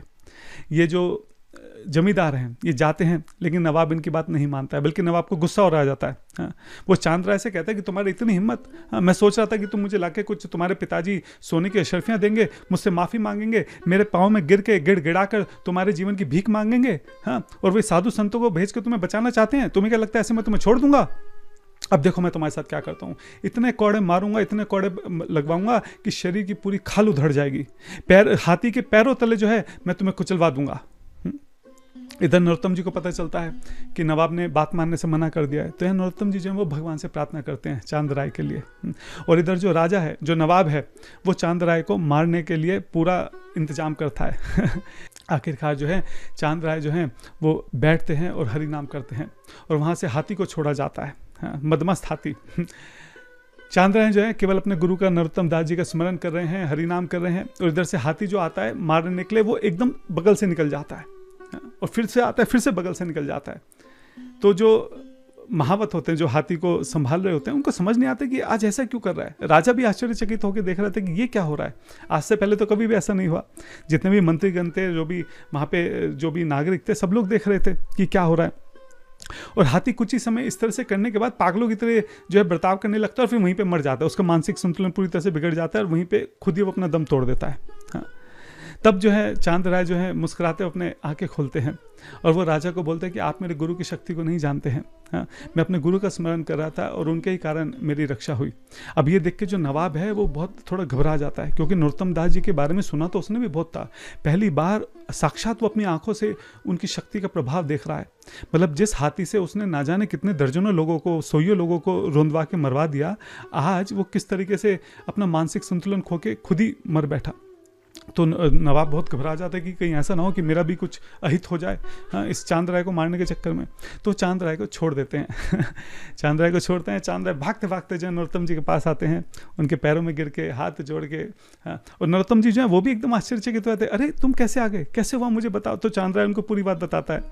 तो नरोत्तम जी कहते हैं कि स्वयं भगवान श्री कृष्ण ने तुम्हारी रक्षा करी है। चांद राय कहता है, देखो जी, अब कृष्ण जी को तो मैं नहीं जानता हूँ, ना मैंने उनको कभी देखा है, मैंने आपको देखा है, और मैं ये जानता हूँ कि आपने ही मेरी रक्षा करी है। अब इस तरह के बहुत सारे प्रसंग आते हैं कि किस तरीके से नरोत्तम दास जी हैं, उनके दर्शन मात्र से जो बड़े से बड़े पापी लोग हैं कैसे वो वैष्णव बन रहे हैं। इसी प्रकार नरोत्तम दास जी जो अपना पूरा जीवन जो है प्रचार करते हैं। धीरे धीरे नरोत्तम दास जी ऐसे ही प्रचार करते करते करते करते करते करते काफ़ी बूढ़े हो जाते हैं। और एक समय ऐसा था कि जब पूरे भारत में नरोत्तम जी का यशगान होता था, उनकी कीर्ति जो है पूरे भारत में फैली हुई थी। पूरे भारत में बड़े बड़े राजाओं ने, महाराजाओं ने, जमींदारों ने, लेखकों ने, साहित्यकारों ने, बड़े बड़े लोगों ने जो है उनसे आकर दीक्षा ली थी। अब नरोत्तम जी बहुत बूढ़े हो चले हैं। एक दिन वो अपने शिष्य गंगा नारायण जी को बुलाते हैं और कहते हैं कि गंगा नारायण, अब मैं ये सब डिबेट करना, प्रचार करना, अब सब मैं इनसे थोड़ा अवकाश लेना चाहता हूँ। अपने गुरु महाराज जी की आज्ञा से पूरा जीवन मैंने प्रचार कार्य किया है, और उन्हीं के आशीर्वाद से, उन्हीं की शक्ति से काफ़ी हद तक इसमें सफल भी हुआ हूँ। अब मेरे जीवन का आखिरी समय जो है वो शुरू हो गया है, और मैं चाहता हूँ कि मैं एकांत में रहकर भजन करूँ। तो यहीं पास में मैंने एक जगह देखी है, एक वन है, बहुत सुंदर है, वहाँ जाता हूँ तो मुझे वृंदावन का स्मरण होता है। मैं चाहता हूँ कि वहीं पे बैठकर मैं एकांत में भजन करूँ। मुझे किसी तरह की कोई सुख सुविधा, किसी भी तरह का कोई भी हेल्प, किसी भी तरह की कोई भी चीज़ मुझ तक ना पहुँचाई जाए, और मुझसे ना कोई मिलने आए। हाँ, मैं वहाँ पे बिल्कुल एकांत भजन करना चाहता हूँ। केवल रामचंद्र कविराज जी को मैं अपने साथ ले जाना चाहता हूँ। तो गंगा नारायण जी कहते हैं, लेकिन इतना सब जो प्रचार कार्य है ये सब कैसे होगा? वो सब आप संभालेंगे। हाँ, और जो आपके अंडर जो बड़े बड़े लीडर्स हैं वो सारा प्रचार कार्य संभालेंगे। आप सक्षम हैं, आप अब इस प्रचार कार्य को आगे लेकर जाइए। तो गंगा नारायण भी इस बात को समझ रहे थे कि उनके गुरु महाराज ने पूरा जीवन किस तरह से भाग दौड़ करी है, कितना प्रचार किया है। हाँ, अब वो डिजर्व करते हैं कि उनको थोड़ा एकांतिक वास जो वो चाहते हैं उनको वो दिया जाए। तो गंगा नारायण जी जो हैं उसका थोड़ा सा पास में एक छोटी सी कुटिया बना देते हैं उसी वन में, ताकि वहाँ पे उनके गुरुदेव जो हैं वो एकांत में वास कर सकें। अब जो नरोत्तम दास जी हैं वो और रामचंद्र कविराज, केवल ये दो जो हैं वहाँ पे एकांत में रहते हैं। जनरली उनसे कोई मिलने नहीं आता था, किसी तरह की कोई सुविधाएं वहाँ नहीं पहुँचाई जाती थी। रामचंद्र कविराज जो हैं वो अपने एक तरह से जो गुरु थे उनके नरोत्तम जी, हाँ, उनकी वहाँ पे सेवा करते हैं, उनके कई बार चरण दबाते हैं। ये दोनों आपस में खूब कृष्ण कथा करते हैं, कीर्तन करते हैं, खूब आपस में बिल्कुल दो जिस्म एक जान की तरह दोनों जो है वहाँ पे रहते हैं। एक दिन की बात है, गंगा नारायण जी जो हैं वो दर्शनों के लिए आते हैं नरोत्तम जी से, उनके लिए प्रसाद लेकर आते हैं। नरोत्तम जी कहते हैं कि इस प्रसाद की आवश्यकता नहीं थी, इतना अच्छा प्रसाद तो जो है वो तो आप सब लोग भक्त लोग ले सकते हैं, हम तो यहाँ पे केवल कंदमूल खाते हैं, पर फिर भी आप प्रसाद लाएं तो उसका सम्मान करने के लिए थोड़ा सा उठाकर वो अपने मुंह में डाल देते हैं। तभी जो गंगा नारायण थे वो थोड़े उदास थे, उनके हाथ में एक पत्र था। कहाँ से था पत्र? श्रीनिवासाचार्य का। ये पत्र जो है वो नरोत्तम जी के हाथ में देते हैं। नरोत्तम जी को जैसे ही पता चलता है कि उनके गुरुदेव उनके गुरु समान जो है श्रीनिवास ठाकुर, उनका पत्र आया है, वो बहुत एकदम उत्सुकता से उस पत्र को जो एकदम हृदय से लगाते हैं, सर से लगाते हैं, उस पत्र को एकदम खोल के पढ़ना शुरू करते हैं। श्रीनिवास जी ने लिखा था कि नरोत्तम जी, आपकी कीर्ति जो है पूरे भारत में फैल रही है, जिस तरह से आप प्रचार कर रहे हैं मैं बहुत प्रसन्न हूँ। हाँ, अभी मेरी इच्छा है कि मैं वृंदावन जाना चाहता हूँ। हाँ, और मैं भी बहुत वृद्ध हो गया हूँ और मैं चाह रहा था कि अगर आपकी अनुमति हो तो मैं रामचंद्र कविराज को अपने साथ ले जाना चाहता हूँ। जैसे ये बात नरोत्तम जी पढ़ते हैं कि रामचंद्र कविराज को अपने साथ ले जाना चाहते हैं, वो एकदम से बहुत उदास हो जाते हैं, मुंह नीचे करके बैठ जाते हैं। तो रामचंद्र कविराज जी पूछते हैं कि क्या हुआ नरोत्तम जी? तो नरोत्तम कुछ कहते नहीं है, सोचे आंखों में आंखें डाल के बोल नहीं पा रहे हैं, मुंह उधर कर रखा है, बस केवल पत्र उनके हाथ में पकड़ा देते हैं। रामचंद्र कविराज जी पत्र पढ़ते हैं और जैसे ही पढ़ते हैं उनकी आंखें सजल हो जाती हैं। वो विचार करने लगते हैं कि मैं आपको छोड़ के कैसे जा सकता हूँ, मैं इस बारे में विचार भी नहीं कर सकता, मैं सोच भी नहीं सकता कि ये ऐसा समय भी कभी आएगा जब मुझे आपको छोड़ के जाना होगा। आपसे अलग होकर तो मैं विचार भी नहीं कर सकता कि मैं कैसे जीवित रहूँगा। तब नरोत्तम जी कहते हैं कि रामचंद्र जी, आपके गुरु महाराज का यही आदेश है, आपको अपने गुरु महाराज के आदेश का पालन करना चाहिए। और आप सोचिए, आपको तो वृंदावन जाने का सौभाग्य प्राप्त हो रहा है, हाँ? तो आप अपने गुरु महाराज की आज्ञा का पालन कीजिए और उनके साथ जो है वृंदावन जाइए। तो रामचंद्र कविराज कहते हैं लेकिन आप भी फिर हमारे साथ चलिए ना, हम सब साथ में मिलकर वृंदावन चलते हैं। तो नरोत्तम जी कहते हैं कि नहीं, मैं नहीं जा पाऊंगा। क्यों? क्योंकि मेरे गुरु महाराज का आदेश है। लोकनाथ गोस्वामी जी ने जब मैं वृंदावन छोड़ रहा था तो मुझे यही कहा था कि अब तुम पीछे मुड़ के मत देखना, वृंदावन आने की तुमको आवश्यकता नहीं है, केवल तुम आगे जाओ और प्रचार कार्य करो। तो मेरे गुरु का आदेश नहीं है इसलिए मैं वृंदावन नहीं जाऊंगा, और आपके गुरु का आदेश है इसलिए आप वृंदावन जरूर जाएंगे। तो रामचंद्र जी बोलते हैं लेकिन मैं आपको इस अवस्था में छोड़ के कैसे जाऊँ, हाँ, मुझे समझ में नहीं आ रहा है। तो नरोत्तम जी कहते हैं कि मेरा भी यही आदेश है कि आप श्रीनिवासाचार्य के साथ वृंदावन जाइए, और आप सोचिए जब आप वापस आएंगे तो हम फिर से मिलेंगे, कितनी खुशी होगी, कितना आनंद आएगा उस वक्त, मैं आपका इंतजार करूंगा। आप अभी जो है अपने गुरु महाराज के साथ जाइए। तब जो है किसी तरीके से रोते बिलखते हाथ जोड़कर किसी तरीके से रामचंद्र कविराज जो हैं वो नरोत्तम जी से विदा लेते हैं। बहुत मुश्किल है इनको शब्दों में समझाना कि कैसे ही दोनों अलग हुए होंगे। हाँ, अब रामचंद्र कविराज जी जब वहाँ से चले जाते हैं उस वक्त नरोत्तम जी की हालत बहुत ज़्यादा बुरी हो जाती है। हाँ, एक एक पल निकालना उनके लिए मुश्किल हो जाता है। वो विरह में तड़प रहे होते हैं रामचंद्र कविराज जी, उनकी राह देख रहे होते हैं कि वो कब वापस आएंगे। हाँ, और रामचंद्र कविराज तो वापस नहीं आते, लेकिन कुछ दिनों में एक और पत्र उनको मिलता है। उस पत्र में क्या लिखा हुआ था कि जो गोपाल भट्ट गोस्वामी जी हैं उन्होंने अपना देह त्याग कर कर वो अंतर्ध्यान हो गए हैं, भगवान की नित्य लीलाओं में प्रविष्ट हो गए हैं। गोपाल भट्ट गोस्वामी जी के विरह में श्रीनिवास आचार्य जी जो हैं उन्होंने भी अपना देह त्याग कर दिया है और वो भी भगवान की लीलाओं में लौट गए हैं। और उनका सुनकर जो रामचंद्र कविराज जी हैं उन्होंने भी अपना देह त्याग कर दिया और वो भी अंतर्ध्यान हो गए हैं। हाँ, उनके विरह में रामचंद्र कविराज जी भी नहीं रह पाए और वो भी अंतर्ध्यान हो गए। जब ये पत्र नरोत्तम जी को मिलता है तब तो बिल्कुल उनके लिए असहनीय हो जाता है। तब अब क्योंकि एक उम्मीद थी कि रामचंद्र कविराज कभी लौट कर आएंगे, फिर से हम लोग कृष्ण कथा करेंगे, फिर से साथ में कीर्तन करेंगे, लेकिन अब ये पत्र आ गया है कि उन सब ने जो है वो सब जो है अंतर्ध्यान हो गए हैं। तो यहाँ पे जो नरोत्तम जी हैं उनकी जो मनोदशा है, हाँ, जिस विरह की अग्नि में वो जल रहे हैं, विरह की अग्नि से स्नान कर रहे हैं, जिस तरह से वो तड़प रहे हैं, हाँ, उस भाव में इन्होंने अपने भजन वहाँ पे लिखे हैं। तो जो भजन जैसे हम पढ़ते हैं, श्री कृष्ण चैतन्य प्रभु दया करो मोरे, हाँ, जय अनिलो प्रेमाधाना करुणा प्रचुर, ये जितने भी भजन हम लोग पढ़ते हैं ना, ये ऐसा नहीं है कि नरोत्तम दास जी ने बैठ के कहीं वादियों में और इन भजनों को लिखा है। हाँ, उस विरह में तड़पते हुए, उस विरह की अग्नि में जलते हुए इनके हृदय की जो पुकार है वो इनके भजनों के रूप में हमारे सामने आई है। तो जब हम इन भजनों को गाते हैं, हमें विचार करना चाहिए कि नरोत्तम दास जी की उस वक्त क्या मनोस्थिति रही होगी, क्या उनके हृदय के भाव रहे होंगे जिनको उन्होंने इन जो भजन हैं उनमें व्यक्त कर रखा है। नरोत्तम जी जो है दिन रात यहाँ पे विलाप कर रहे हैं। हाँ, दिन रात विलाप कर रहे हैं कि कैसे कभी उनको श्री कृष्ण चैतन्य महाप्रभु के, नित्यानंद प्रभु के कभी दर्शन नहीं हो पाए। हाँ, घर से निकले थे कि रूप सनातन जी के दर्शन करेंगे, वो भी नहीं हो पाए। किसी तरह से गुरु ने स्वीकार किया, किसी तरह से वृंदावन वास में मिला तो वृंदावन से भी बाहर निकाल दिए गए, गुरु ने भी अपने से अलग कर दिया। और जब यहाँ पे किसी तरह से श्रीनिवास आचार्य का, किसी तरह से रामचंद्र कविराज जी का थोड़ा संग मिला था, उनके संग में उनको अच्छा लगता था, अंत में वो दोनों भी बिछड़ गए। अब मेरे जीवन जीने का क्या अर्थ बचा है, क्या किस विचार से, किस उद्देश्य से मैं जीवन को ढूंढूं, ये विचार करते करते, विलाप करते करते यहाँ पे नरोत्तम दास जी का जो स्वास्थ्य है वो भी बहुत तेजी से नीचे गिर रहा था। अब जो गंगा नारायण चक्रवर्ती हैं, उनको गुरु आदेश था, नरोत्तम जी ने कहा था कि मुझे एकांतवास करना है, कोई मेरे पास नहीं आएगा, किसी तरह की कोई सुविधा मुझ तक नहीं पहुंचाई जाएगी।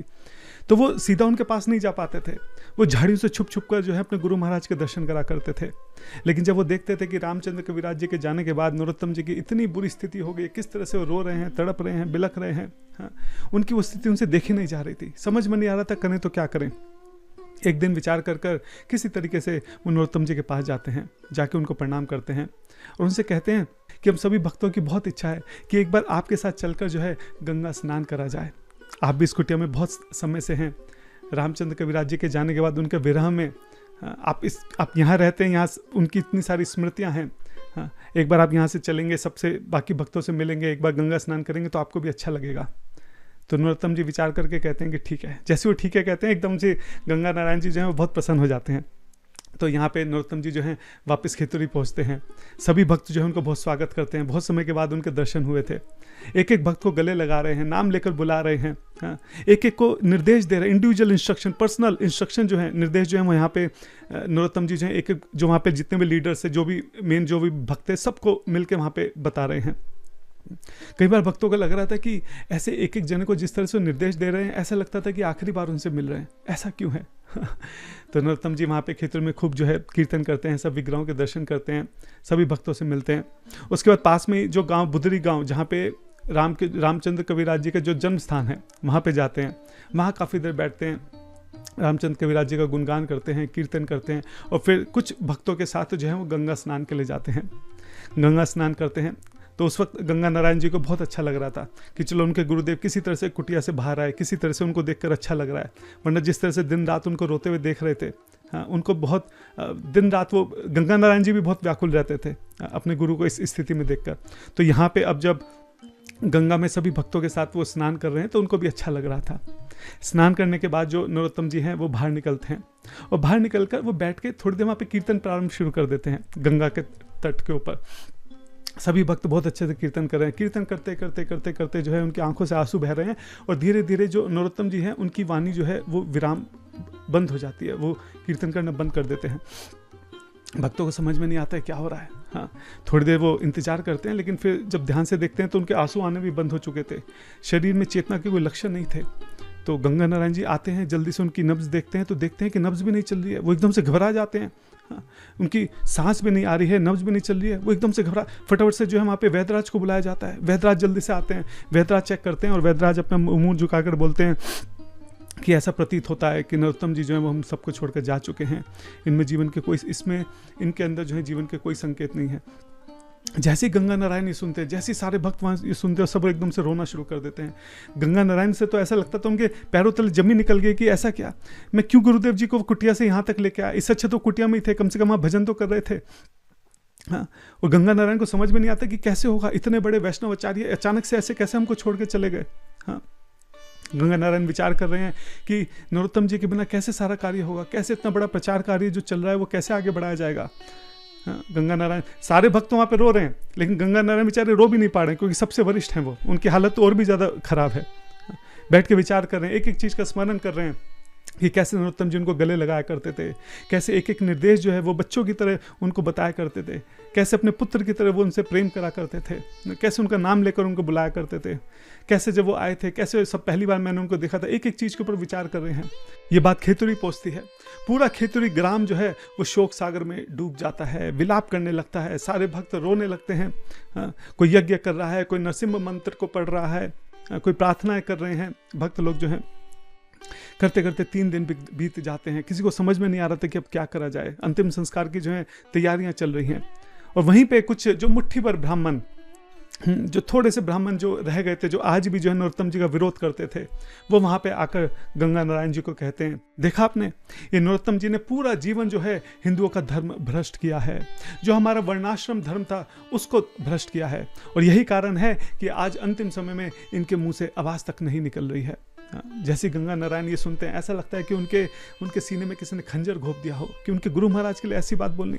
हाँ, वो एकदम पलट कर जवाब देते हैं कि आप लोग अपने आप को पंडित बोलते हैं, आप लोग अपने आप को ब्राह्मण बोलते हैं, आपको शास्त्रों का कुछ भी ज्ञान नहीं है। भीष्म पितामह जो है, जो तीरों की शैया पे लेटे हुए हैं, क्या वो शुद्ध भक्त नहीं थे? हाँ, आप तो उनको भी बोलेंगे शुद्ध भक्त नहीं थे, देखो कैसे बानों की शैया पे शरीर त्याग रहे हैं। जिन नरोत्तम दास जी ने चांदराय जैसे दुष्ट व्यक्ति को जो है भक्त बना दिया, जिन नरोत्तम दास जी ने मेरे जैसे शुष्क संस्कृत व्याकरण के अपने आप को विद्वान समझने वाले व्यक्ति को भगवान श्री कृष्ण का भक्त बना दिया, जिन नरोत्तम दास जी के कीर्तन में स्वयं श्री कृष्ण चैतन्य महाप्रभु प्रकट हो गए थे, हाँ, आप उनके लिए इस तरह के शब्दों का इस्तेमाल कर रहे हैं। गंगा नारायण जी उसके बाद नरोत्तम जी की तरफ देख के कहते हैं कि गुरु महाराज, एक बार आपको वापस जरूर आना होगा। अगर आप वापस नहीं आते हैं ना, तो ये जो मुट्ठी भर ब्राह्मण है, ये इस बात को जाके हर किसी को बताएंगे कि अपने कर्मों की वजह से नरोत्तम दास जी ने इस प्रकार अपना शरीर त्यागा। आपके प्रचार कार्य में बहुत बड़ा विघ्न उत्पन्न हो जाएगा। जिन भक्तों की जो श्रद्धा है वो कोमल है, हाँ, उनका जो श्रद्धा है वो श्रद्धा खत्म हो जाएगी। एक बार आपको जरूर आना होगा। हाँ, इस तरीके से जो गंगा नारायण है वो रो रो कर नरोत्तम जी से प्रार्थना कर रहे हैं। तभी नरोत्तम जी अचानक से अपनी आंखें खोलने लगते हैं। हाँ, चेहरे पे मुस्कुराहट होती है, बोलते जय सच्चिनंदन, जय गौरहरि। और जैसे ही नरोत्तम जी अपनी आंखें खोलते हैं, सारे भक्तों की एकदम आंखें फटी रह जाती हैं कि हमारे गुरु महाराज वापिस आ गए हैं। हाँ, वो एकदम से नृत्य करने लगते हैं, खुशी का किसी का ठिकाना नहीं रहता है। और जो ब्राह्मण थे, हाँ, उनकी आंखें फटी रह जाती है कि ये क्या। हाँ, उन्होंने नरोत्तम जी के बारे में सुना तो बहुत था, हाँ, लेकिन कभी उनकी कथा में नहीं गए, कभी उनके दर्शन के लिए नहीं जाते थे।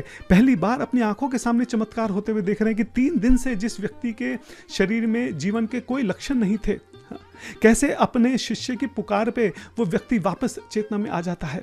हाँ, तो जब वो ब्राह्मण ये दृश्य अपनी आंखों के सामने देखते हैं, तब उनको समझ में आता है कि नरोत्तम दास जी की क्या स्थिति है, वो किस उच्च कोटि के भक्त हैं और उनके प्रति इन ब्राह्मणों ने कितना अपराध किया है। इस बात पर विचार करके वो जो थोड़े बहुत बचे कुचे ब्राह्मण थे, वो भी सब आके नरोत्तम दास जी के चरणों में गिर जाते हैं, उनसे माफ़ी मांगते हैं।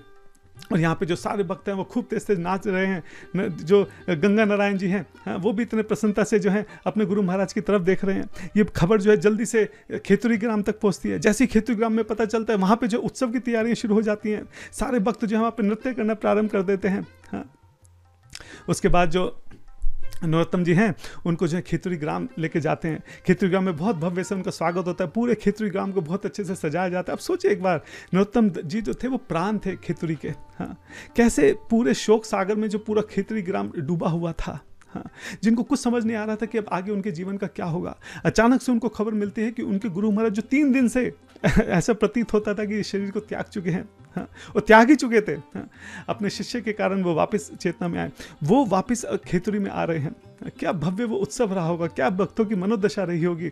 हाँ, कितना प्रेम, कितने उत्साह, कितने उल्लास के साथ उन्होंने जो है अपने गुरु महाराज का स्वागत किया होगा। तो खेतुरी में बहुत ज़बरदस्त उत्सव मनाया जाता है।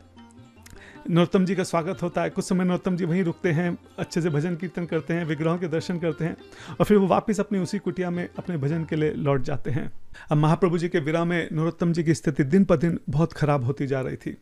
जैसे महाप्रभु की स्थिति अपने अंतिम दिनों में गंभीरा में थी, वैसे ही स्थिति यहाँ पे अब नरोत्तम जी की होती जा रही थी। जैसे महाप्रभु दीवारों में कई बार अपना सर पटकते थे, कई बार अपना जो अंग है उनको रगड़ते थे, हाँ, कि बार बार जो मूर्छित हो जाया करते थे, कई कई दिनों तक रोते रहते थे, कई बार जो उनके सुंदर अंग हैं वो विरूपित हो जाया करते थे, डिफॉर्म हो जाया करते थे, हाँ, उसी तरह की स्थिति अब यहाँ पे नरोत्तम जी की होने लगी। और यहाँ तो उनको संभालने वाला भी कोई नहीं था, वहाँ तो फिर भी जो स्वरूप दामोदर जी थे वो किसी तरह से, रामानंद राय जी जो थे वो किसी तरीके से महाप्रभु को संभालने का प्रयास करते थे। यहाँ पे तो गंगा नारायण चक्रवर्ती दूर से जो है अपने गुरु महाराज को इस स्थिति में देखकर उनकी वो बहुत व्याकुल हो जाते थे, उनकी स्थिति बहुत खराब होनी शुरू हो गई अपने गुरु महाराज को इस अवस्था में देखकर। एक बार वो फिर से अपने गुरु महाराज के पास जाते हैं, हाथ जोड़कर कहते हैं कि मैं आपको गंगा में स्नान के लिए ले जाना चाहता हूँ। तो नरोत्तम जी जो है उनकी बात को स्वीकार करते हैं। फिर से वो खेतुरी जाते हैं, फिर से वहाँ पे विग्रहों के दर्शन करते हैं, कीर्तन करते हैं, सारे भक्तों को गले लगाते हैं और फिर से वो गंगा में जाते हैं। अब यहाँ पे नरोत्तम जी जो हैं गंगा नदी में स्नान कर रहे हैं। उनके साथ उनके प्रमुख शिष्य गंगा नारायण जी हैं और रामकृष्ण जी हैं। नरोत्तम जी गंगा नारायण जी से कहते हैं कि आप ये गंगा जल से मेरे शरीर को थोड़ा मलिए। तो गंगा नारायण जी गंगा जल उठाकर नरोत्तम जी के शरीर पर डाल रहे हैं, धीरे धीरे उसको मलते हैं। लेकिन तभी वो क्या देखते हैं कि नरोत्तम जी का जो शरीर है वो दूध बनकर पानी में मिलना शुरू हो जाता है। वो घबरा जाते हैं कि ये क्या हो रहा है। वो उसको संभालने का प्रयास करते हैं, लेकिन जैसे मोमबत्ती है वो एकदम पिघलती चली जाती है। इसी तरह से जो नरोत्तम जी का सुंदर शरीर है, सुंदर सुंदर अंग जो हैं वो धीरे धीरे दूध बनकर पानी में मिलना शुरू हो जाते हैं और देखते ही देखते पूरा दूध बन जाता है। गंगा नारायण जी जल्दी से मटका लाकर उस दूध को इकट्ठा करने का प्रयास करते हैं, एक मटके में उसको इकट्ठा करते हैं और रोते हुए विलाप करते हुए अपने गुरु महाराज को अंतिम बार प्रणाम करते हैं। और फिर यह खबर जंगल में आग की तरह पूरे भारत में फैल जाती है। पूरा वैष्णव समाज जो है वो शोक सागर में डूब जाता है। उनके स्मरण में जो है कई यज्ञ कराए जाते हैं, कई कीर्तन कराए जाते हैं। और नरोत्तम दास जी की एक समाधि जो है वो खेतुरी में है और एक समाधि जो है हमारे वृंदावन के गोकुलानंद जो मंदिर है यहाँ पे लोकनाथ गोस्वामी जी की समाधि है, वहीं पे पास में हमारे नरोत्तम जी की भी समाधि जो है वहाँ पे स्थापित की गई। और श्रीनिवास आचार्य और रामचंद्र कविराज, इन दोनों की समाधि जो है वो गोपेश्वर महादेव जी का जो मंदिर है उसके निकट इन दोनों की समाधि भी वृंदावन में ही है। जैसे हमने पहले चर्चा करी थी, श्री नरोत्तम दास ठाकुर जी जो थे वो चंपक मंजरी जी के अवतार थे, जो रामचंद्र कविराज जी थे वो करुणा मंजरी के अवतार थे और जो श्रीनिवास आचार्य जी थे वो मणि मंजरी के अवतार थे। नरोत्तम दास जी ने कई सारे ग्रंथ लिखे जिसमें नरोत्तम प्रार्थना और प्रेम भक्ति चंद्रिका, ये दो ग्रंथ जो हैं बहुत मुख्य हैं। एक बार जगन्नाथ दास बाबा जी से किसी ने पूछा कि हमें भक्ति में कैसे आगे बढ़ सकते हैं, हमें भक्ति कैसे मिल सकती है। तो जगन्नाथ दास बाबा जी कहते हैं ये तो बहुत आसान है, भक्ति तो केवल 2 आने में मिलती है। 2 आने में मिलती है, 2 आने में भक्ति कैसे मिलेगी। तो उन्होंने बोला एक एक आने में ये दोनों किताबें आती हैं, नरोत्तम प्रार्थना और प्रेम भक्ति चंद्रिका। आप इसको खरीद के और इसको पढ़िए। केवल इनको पढ़ने से, इनके स्पर्श मात्र से, इनको केवल दोहराने मात्र से आपको भक्ति जो है वो सहज ही प्राप्त हो जाएगी। जो इसमें प्रेम भक्ति चंद्रिका पुस्तक है, इसमें मुख्य रूप से सिद्धांत जो है, सिद्धांत के दर्शन होते हैं। और जो नरोत्तम प्रार्थना है ये संग्रह है नरोत्तम दास जी के भजनों का। जैसे हमने चर्चा करी कि जब वो रामचंद्र कविराज जी से, अपने गुरु महाराज जी से, षड गोस्वामी से, महाप्रभु से बहुत विरह महसूस कर रहे थे, उस विरह को उन्होंने पदों के रूप में, भजन के रूप में जो है लिखा है। तो ये जो नरोत्तम प्रार्थना है उन सारे भजनों का संग्रह है। हमारे श्री नरोत्तम दास ठाकुर जिनकी जन्म की लीला से लेकर और अंतिम लीला तक हर एक चीज़ दिव्य है। उनका महाप्रभु के प्रति प्रेम, अपने गुरु के प्रति प्रेम, अपनी गुरु सेवा, सेवा के प्रति जो उनकी निष्ठा है, नाम के प्रति जो निष्ठा है, धाम के प्रति जो निष्ठा है, वैष्णव सेवा के प्रति जो उनकी निष्ठा है, वो हमारी पूरी गौड़ीय वैष्णव संप्रदाय में, परंपरा में जो है नीलमणि के समान चमक रहे हैं। अपनी उपस्थिति से वो पूरी गौड़ीय वैष्णव परंपरा को जो है वो सुशोभित कर रहे हैं। उनके बारे में जितना भी मैंने जानने का प्रयास किया, जितना भी किताबों में, ग्रंथों में पढ़ा, वरिष्ठ वैष्णवों से जो भी उनके बारे में सुना, उसको यहाँ पे यथासंभव दोहराने का प्रयास किया है। लेकिन ज़रूर उसमें बहुत ढेरों त्रुटियां रही होंगी। यथामतिम यथाश्रुतम, समझने में, बात को पढ़ने में, दोहराने में बहुत सारी त्रुटियां रही होंगी, गलतियां रही होंगी। उस सब के लिए मैं आप सबसे क्षमा प्रार्थी हूँ। श्री नरोत्तम दास ठाकुर जी ने चांद राय जैसे अनगिनत पतितों का उद्धार किया है। तो उनके श्री चरणों में सर रखकर बार बार प्रणाम करते हुए, बार बार दंडवत करते हुए उनसे प्रार्थना करते हैं, हमें भी अपना शिष्य जानकर, अपना पुत्र जानकर, पतित जानकर हमारे पर भी कृपा करें, हमारे पर भी दया करें। और जो भक्त भी अंत तक रुके हैं, जिन्होंने भी इस कथा को सुना है, आप सबके भी चरणों में मैं प्रणाम करता हूँ। आपकी उत्सुकता के कारण ही मुझे प्रेरणा मिली कि मैं भी विस्तार से नरोत्तम दास ठाकुर जी के जीवन के विषय में पढ़ूं, समझूं और फिर यहाँ पे उनका गुणगान करने का प्रयास करूं। श्रील प्रभुपाद जी के श्री चरणों में प्रणाम करते हैं कि उनके अथक प्रयासों के कारण, जो उन्होंने प्रचार कार्य किया है, तभी हमको पता, इतने महान गौड़ीय वैष्णव आचार्यों के विषय में पता लगा, वरना जीवन भर तो कभी पता ही नहीं लग पाता। तो श्रील प्रभुपाद जी के श्री चरणों में भी प्रणाम करते हैं। और जैसा कि इस कथा में हमने बार बार चर्चा की, नरोत्तम दास ठाकुर जी के दो बहुत घनिष्ठ मित्र थे, श्यामानंद पंडित जी और श्रीनिवास आचार्य। श्यामानंद पंडित जी का जो पावन जीवन चरित्र है, उसके ऊपर भी हमने पहले बहुत विस्तार से चर्चा करी थी। आप चाहें तो उसके बारे में सुन सकते हैं। उसका लिंक जो है मैं प्रयास करूंगा डिस्क्रिप्शन और फर्स्ट कमेंट में दे दूंगा। श्यामानंद पंडित जी के ही शिष्य थे रसिकानंद जी, बहुत ज़बरदस्त उनका पावन, उनका जो चरित्र है बहुत अच्छा, वैष्णव सेवा के प्रति जो उनका भाव था, आप चाहें तो वो भी सुन सकते हैं। और श्रीनिवास आचार्य के, अगर आप सब लोगों का आशीर्वाद रहा, मेरे गुरुदेव जी का आशीर्वाद रहा, तो बहुत जल्दी उनके पावन जीवन चरित्र के ऊपर भी हम जो है चर्चा करेंगे। ठीक है। श्री श्री निताय गौरंग भगवान की जय, पंचतत्व भगवान की जय, लक्ष्मण नृसिंहदेव भगवान की जय, जगन्नाथ बलदेव सुभद्रा मैया की जय, सीताराम लक्ष्मण हनुमान की जय, श्रीनाथ जी गोपाल की जय, शिवृंदावन धाम की जय, नवदीप मायापुर धाम की जय, जगन्नाथपुरी धाम की जय, गंगा मैया यमुना मैया की जय, गिरिराज गोवर्धन की जय, राधा कुंज श्याम कुंड की जय, तुलसी महारानी की जय, षड गोस्वामी की जय, गुरु परंपरा की जय, श्रील प्रभुपाद जी की जय, गुरु महाराज की जय, सभी भक्तबिंद की जय। हरे कृष्णा।